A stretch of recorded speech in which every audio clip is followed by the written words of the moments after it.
కూటమి హయాంలో దాడులు ఎక్కువయ్యాయని మాజీ మంత్రి పెద్దిరెడ్డి రామచంద్రారెడ్డి అన్నారు. అంబటి ఇంటిపై దాడి దుర్మార్గమన్నారు. జోగి రమేష్ ఇంటిపై పెట్రోల్ బాంబులతో దాడి చేశారని 4 దశాబ్దాల రాజకీయ జీవితంలో ఇలాంటి ఘటనలు ఎప్పుడూ చూడలేదని పెద్దిరెడ్డి అన్నారు.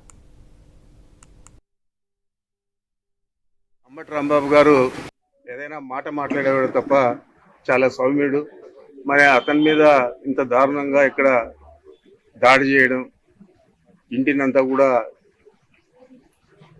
మనం దృశ్యాలు చూసాం టీవీలో, అంతా కూడా చాలా ఉదారకంగా ఉన్నాయి. మరి దీనికి జవాబు చెప్పే పరిస్థితి కూడా తెలుగుదేశం పార్టీ కానీ, జనసేన పార్టీ కానీ, బీజేపీ కానీ ఎవరు కూడా చెప్పే పరిస్థితి లేదు.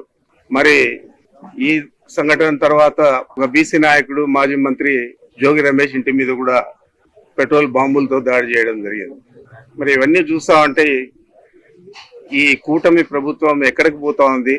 వీళ్ళని నిజంగా రాజకీయాల్లో మళ్ళా తిరిగి మనుగడ సాగించాలని ఆలోచన చేస్తా ఉన్నారా లేదా? వైఎస్ఆర్ కాంగ్రెస్ పార్టీ అండగా ఉంటుంది, జగన్మోహన్ రెడ్డి గారు అండగా ఉంటారు.